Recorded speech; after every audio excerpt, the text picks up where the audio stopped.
Hello fellow tile junkies, today we're going to talk through the setting out process for tiling. Okay, it's a very important part. If done incorrectly, then you're going to get a badly set out room. What we mean by that is you're going to get what's called undesirable cuts. You maybe, as an example, you'll get sliver cuts. These are small undesirable cuts up towards ledges, ceilings, floors. An incorrectly set out room can have an unbalanced look to it. As an example, this back wall, which is a nice blank wall, should have symmetrical cuts left and right. So when we say symmetrical, we mean the cuts should be the same size. Badly set out floors can run off and look squint. So we're going to go through the process today, a nice simple process to show us how to do this correctly. So the tools that we're going to need to carry out this process are a tape measure, sharp pencil, levels. A selection of levels is good to do this. I've got a 1.2 meter stabiler level and a 1.8 meter level, and I've got a 50 centimeter level there as well. A laser level. These are mega handy for tilers, as they will project a laser line around the room. So once we've found our datum point, we will be able to transfer the line around the room using this. Make sure when you're getting a laser level, guys, that it has a vertical as well as a horizontal setting. You can also get floor laser levels, which are specifically for floors, and they are also good as well. Other things that you can use is things like right angles and tri-squares, anything that's really going to help you, check that walls are running off or floors, etc. are running off also. Last but not least, you're going to need a chalk line to pin your lines around your room, so you have a line to fix your battens to. So all in all, not a great amount of kit needed for this process. So let's have a look at the next stage. So looking at the obstacles, we've got this in this room. We've got cuts to the ceiling, okay. We have cuts to the ledge, and then it drops down into a little section where it's been dropped down for the sink. We have cuts to the top of the door frame. We have cuts to the ledge of the impy solid floor former, and then we have cuts to the floor. So all in all, 6 points we have in this room. So not the most difficult room to set out, to be honest, but let's move on to the next stage.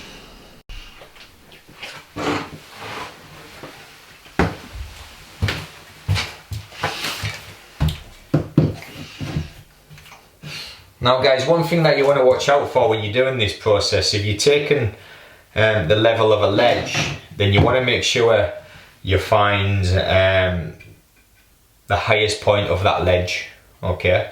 Failure to do that can lead you into a bit of bother later on. So if I put my level on here, I can see that the highest point is actually the right hand side of the ledge, so I'm going to take that level. Another thing to watch out for, if the level is sitting on the ledge, then you want to take your mark off the bottom of the level, not the top, okay, because obviously that would be incorrect also.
So when you're transferring your levels around the room, guys, make sure that you are deadly accurate. Make sure that you get the bubble dead in the center between the lines.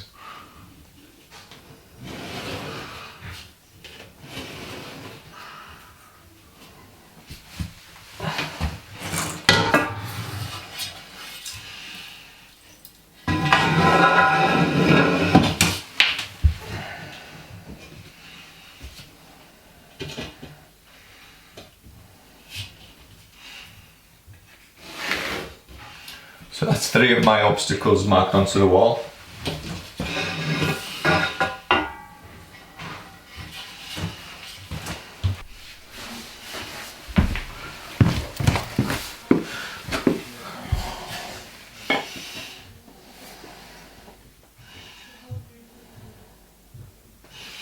And lastly, I'm going to get the level of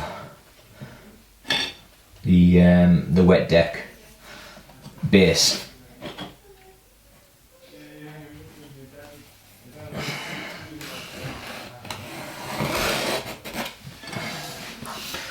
And there we have it, all of the points transferred onto one wall. So there we have it, guys. Now the ceiling's already there, so we don't need to mark that. What I will say about ceilings and floors is that they can run off as well, but we'll check for that later on. So we've got the top of the door, ledge 1, ledge 2,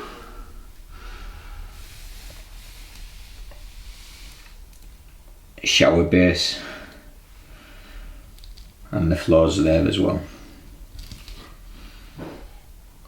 And all these markings are vertically in line with each other, which is also important.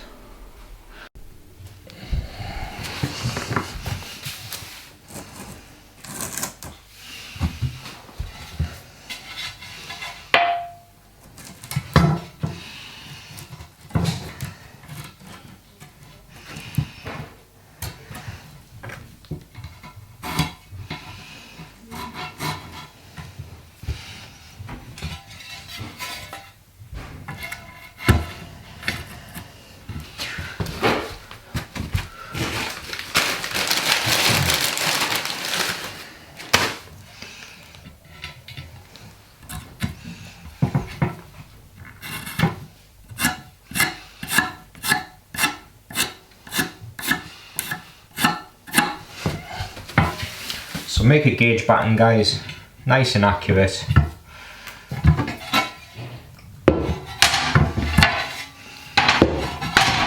Lengthways one side, widthways the other.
There we go.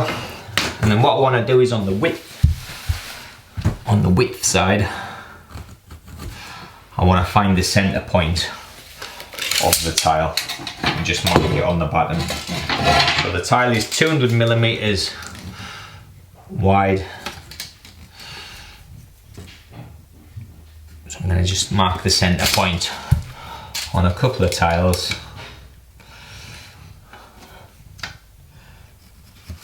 And this is going to help us plan out our walls correctly. So there's a gauge pattern, guys. Don't take long to make, and they allow you to set out your walls and have a nice visual aid to see where your cuts are. Right guys, so we've marked all our obstacles onto the one wall. The top of the door frame, the high point of the ledge, the bottom point of the ledge, the wet deck former, and they're all marked onto the wall in a vertical line, which is very important. We've made our gauge pattern.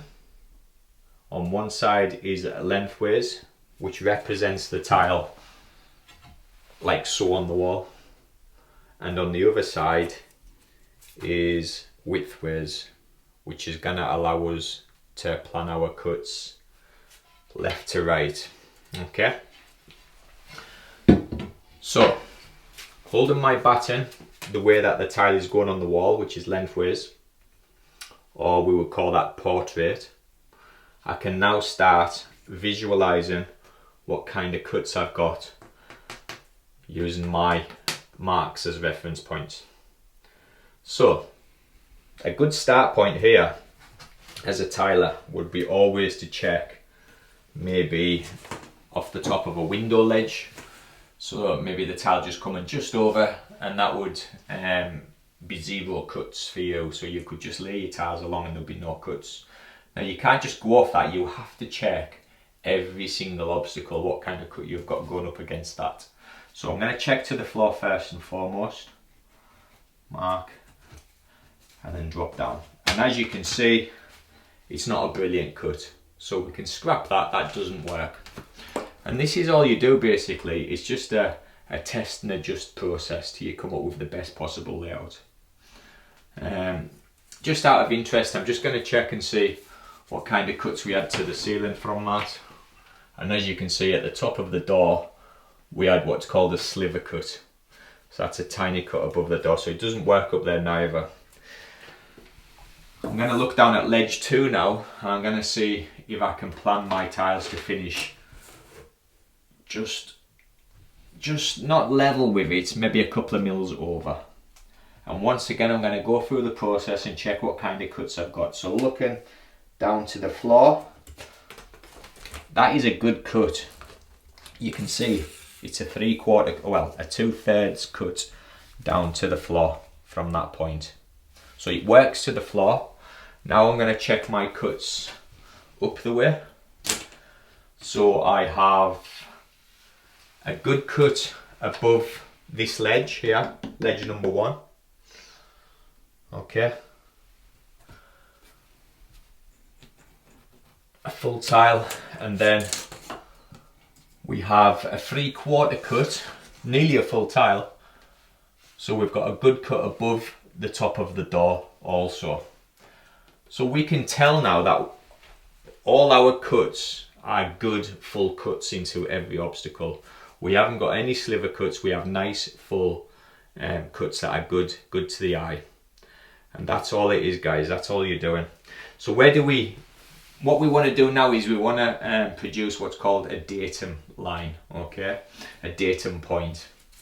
And this is going to be the point where we tile from. And what I would always suggest is that you go down to the first full cut above the floor area. So in this scenario, that is going to be there.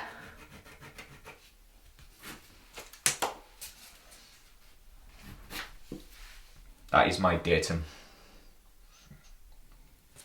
So what I'm going to do next, guys, I'm going to set up my laser level and I'm going to produce a line around the room off that datum point.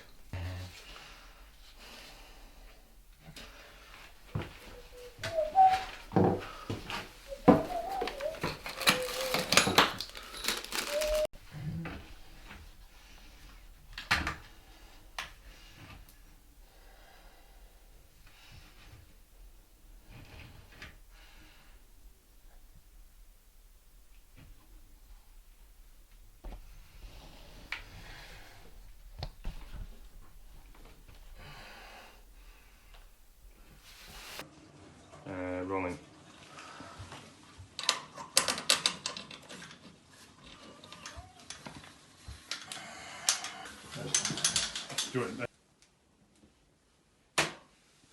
Okay guys, so we'll find our datum line. Now what I want to do is I want to break each wall down individually and find the centre point. So starting with this back wall, I'm going to get my measuring tape and measure. That is 1,180. 1180. Half of 1,000 is 500. Half of 100 is 50. Half of 80 is 40. Add them up. And that gives us 590. So 590 to the centre. And if that is correct, guys, it should measure 590 from both sides. And as you can see, that is bang on. So I'll get my level.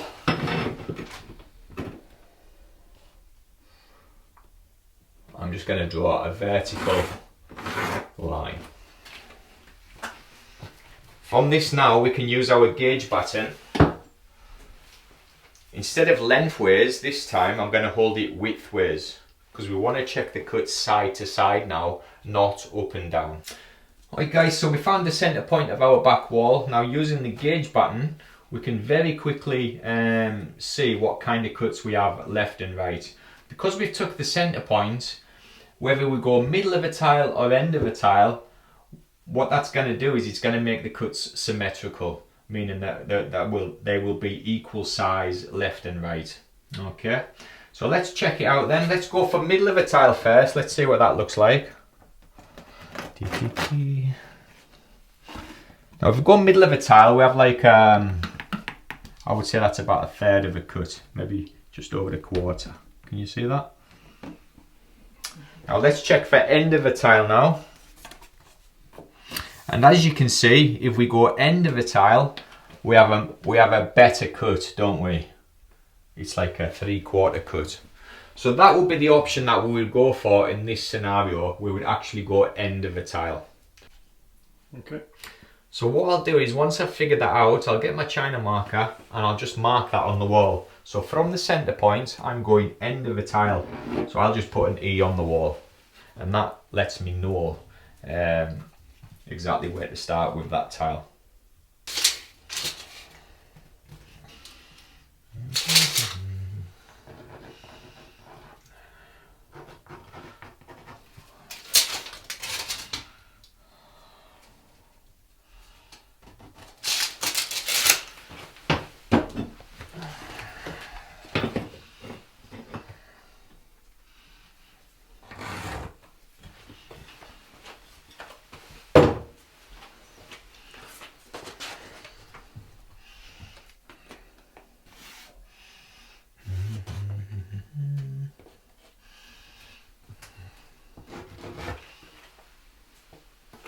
Right. So setting out the main wall where the shower controls are, you can see I've marked the centre point where the controls are. Okay, it's always good if you can create your tiles centre from taps or shower controls. Now you might not always have that luxury, as in this scenario things might already be in position, but it's always good to check for that. Another thing that we want to do at this point is anywhere that there's a sort of line down for the end of a wall, I'm just going to create a little line so we can visually see where our cuts are landing on those points. And you can see I've also got one over here. So take your time, mark all these points. And now using the gauge pattern, I can start having a plan out. Now instinctively, I'm going to try and centre these valves here, okay, the on and off valves for the shower. So first thing I'm going to check for is end of a tile. And as you can see, if I go end of a tile, I've got a 3/4 cut to the wall, so that works out very well. Running along, you can see that I have just under half a cut to the end of the wall, which is good. And then what I'm going to do is I'm going to jump it along, mark, and then running my gauge pattern along, I can check and see what all my cuts are like.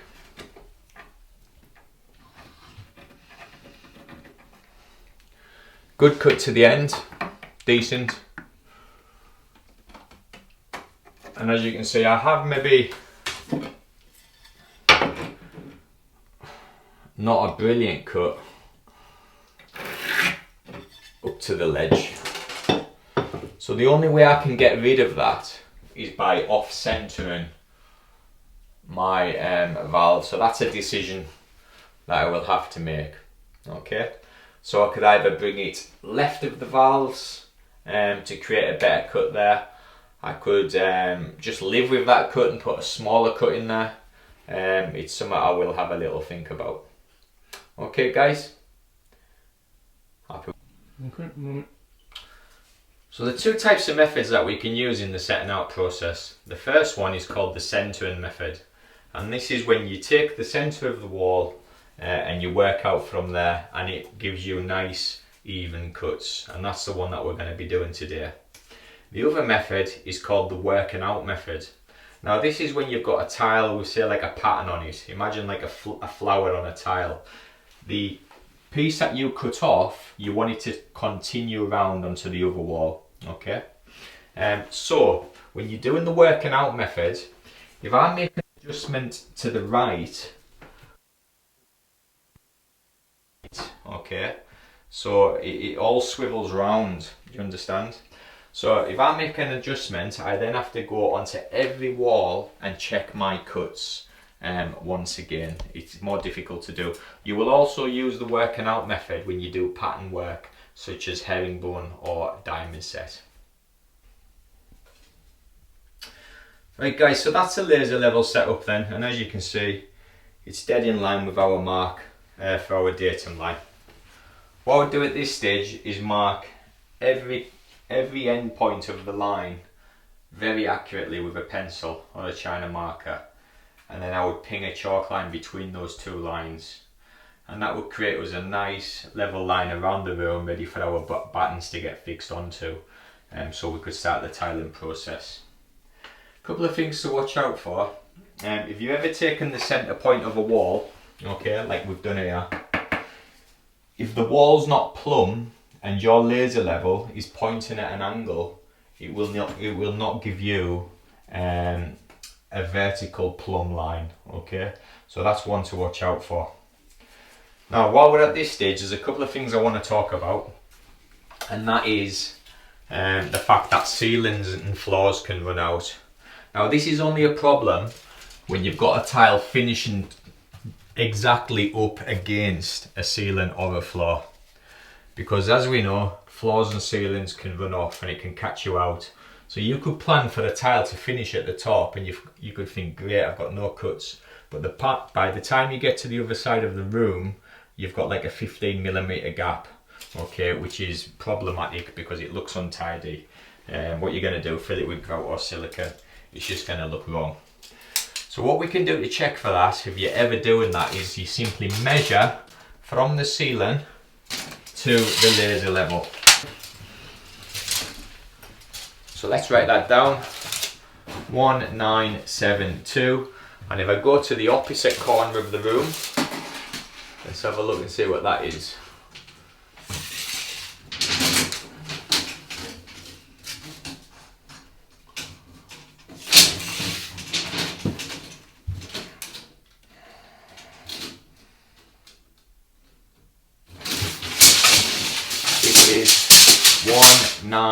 80. That's an 8mm difference from that corner to this corner up here.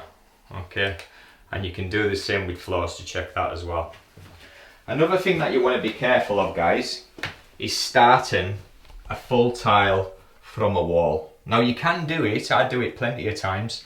If I'm measuring this wall and if I use my gauge button and I check for a cut starting off with a full tile, and I get to that end and I'm only taking a little bit off the tile, I wouldn't centre the wall and take like 4mm off 2 tiles. I would just start the full tile from here and run along. Now very importantly, before you do that, you have to check that the wall that you are running off is plumb. Now what do we mean by plumb? It means that this wall is running vertically plumb. Okay, so it's not leaning at the top or bowing in at the bottom. Okay, so what I'm going to do is I'm going to get my spirit level, and all I do is I simply put it up against the wall and I check for that. And as it is, that wall is running a little bit off plumb. Can we see that? Look at the gap at the top, and it's touching at the bottom. So if I wanted to run, so if I wanted to run a tile from that corner, that would be problematic because the gap will get bigger as we went to the top. As it is, we're not doing that. We'll be cutting a quarter of the tile off into that wall, so that's not going to bother us. Alright guys, so here's the finished bathroom then. And as you can see, it's on the back wall we've done a little herringbone feature which is centred. On the left hand side we've got symmetrical cuts left and right. Could have just put a full tile there with a small cut into the corner, but originally we were going to try and centre those controls, if you remember, but it was leaving quite a sliver cut at the end of this unit ledge. So we centred the toilet, and as you can see, it's worked out pretty nice. Nice balanced cuts. No real sliver cuts anywhere. And it's simple as that, guys. Just take your time. You know, make sure you get the customer's consent once you've figured it all out. Get them to agree to it, and away you go with the tiling. So guys, I hope you enjoyed the video. I hope it was beneficial to you. If you did like the video, please like and subscribe, and let us know what other videos you would like to see, and I'll make sure I get them up for you. Cheers guys.